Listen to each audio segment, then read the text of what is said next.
Baik, saya langsung ke Pak Samsi. Pak Samsi, ini Trump berkata bahwa kami akan memimpin pemerintahan sampai kepada transisi nanti terjadi. Sementara wakil presiden yang sekarang jadi presiden mengatakan bahwa kami nggak akan menyerah. Nah, dari informasi mungkin yang beredar di sana, di Amerika, di New York, itu akan seperti apa itu sebenarnya pemerintahan yang Trump akan ambil begitu? Apakah ini akan ada serangan kedua seperti janji Trump begitu? Saya kira pernyataan Trump ini menunjukkan bahwa Amerika seolah-olah buta hukum ya, karena bagaimana mungkin sebuah negara akan memimpin negara lain yang berdaulat. Dan saya kira posisi wakil presiden Venezuela adalah posisi yang tegas dan benar sesuai dengan hukum yang ada. Dan mungkin yang Trump ingin lakukan adalah membentuk rejim boneka seperti yang dilakukan di berbagai negara yang pernah dirusak, diruntuhkan, ya termasuk negara-negara Timur Tengah. Dan yang diusahakan sekarang ini kan oposisi Venezuela yang baru-baru ini mendapat hadiah Nobel itu, Nobel perdamaian itu, Maria, yang memang jelas-jelas mengatakan kalau dia menjadi presiden maka dia akan memindahkan kedutaan Venezuela dari Tel Aviv ke Yerusalem.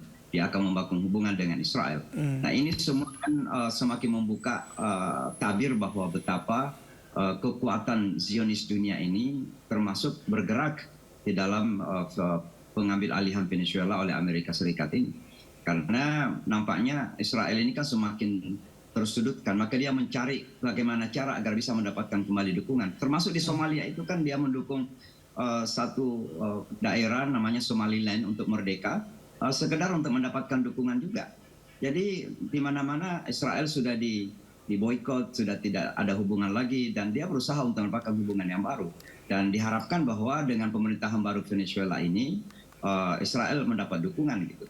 Jadi seperti yang saya katakan tadi, bahwa selain ambisi ekonomi, oil atau minyak yang ada di Venezuela ini, tidak lepas juga dari gerakan-gerakan Zionis internasional. Dan saya kira ini perlu bagi dunia internasional untuk segera bersuara.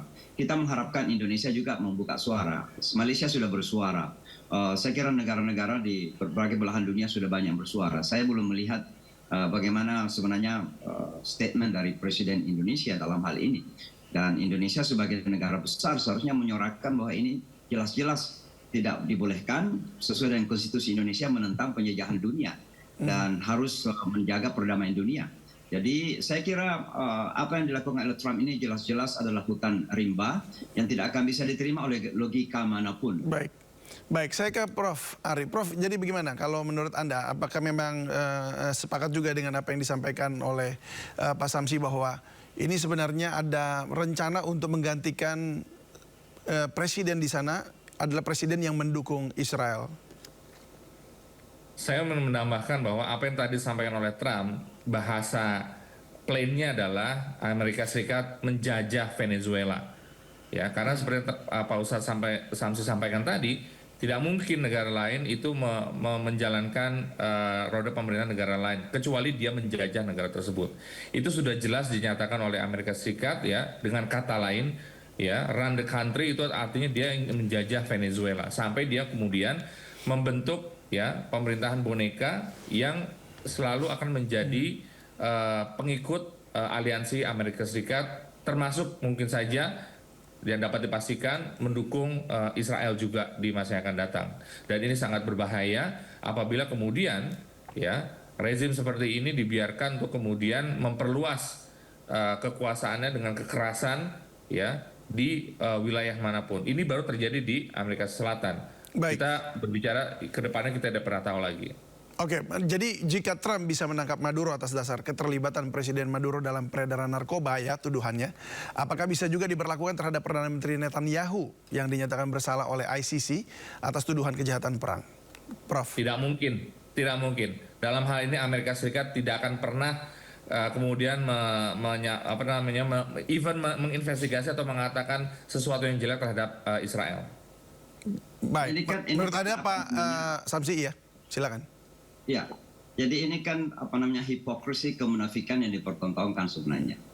Nah, kalau kita melihat bagaimana Amerika menyikapi Ukraina, bagaimana Amerika menyikapi Israel Palestina, termasuk ke criminal war atau penjahat perang Benjamin Netanyahu ini kan malah dilindungi. Berkali-kali sudah ke Amerika padahal sudah ditetapkan sebagai penjahat perang, tapi juga tidak ada tindakan, bahkan dilindungi.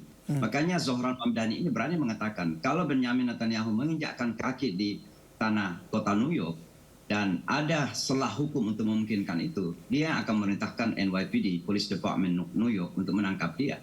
Dan ini sesuatu yang saya kira keberanian luar biasa dari seorang politisi Zohran Mamdani yang mengatakan itu, karena Amerika ini memang betul-betul seolah tunduk kepada seorang Perdana Menteri Israel, Benjamin Netanyahu ini. Jadi apa yang kita lihat sekarang di dunia ini adalah kemunafikan yang dipertontonkan di mana-mana gitu. Dan Amerika berada di garda terdepan mempertontonkan kemunafikan itu. Baik.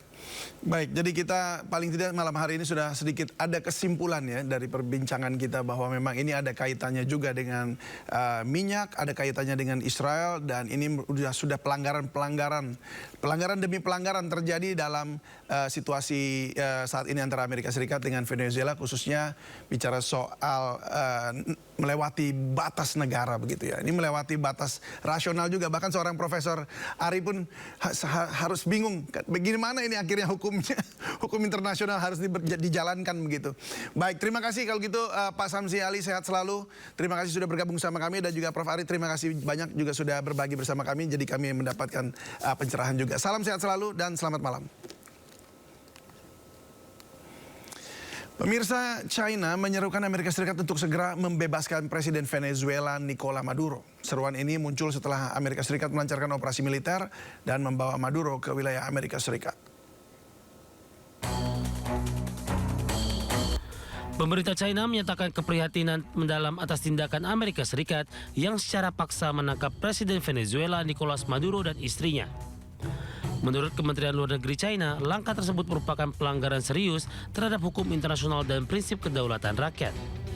Beijing menilai aksi ini bertentangan dengan tujuan serta prinsip piagam Perserikatan Bangsa-Bangsa. Sebelumnya, Amerika Serikat dilaporkan melancarkan operasi militer di Venezuela pada Sabtu untuk menangkap Maduro.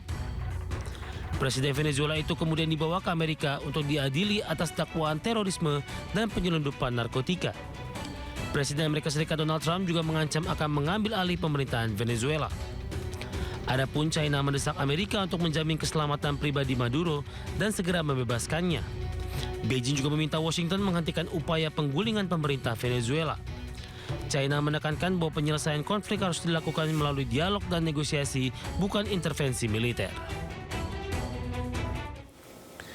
Presiden Kuba Miguel Diaz-Canel mengutuk Amerika Serikat atas serangannya terhadap Venezuela. Diaz-Canel menegaskan serangan Amerika adalah tindakan pengecut, kriminal, dan khianat.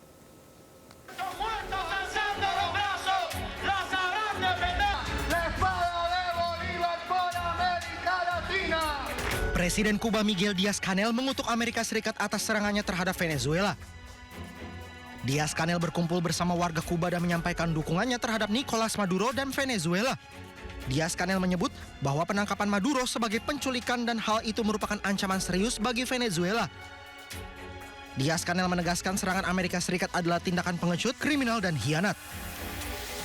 Para calificar hoy el brutal y alevoso ataque de fuerzas militares norteamericanas contra Venezuela y el inaceptable, vulgar y bárbaro secuestro de nuestro hermano, el presidente Nicolás Maduro y su compañera Cilia Flores.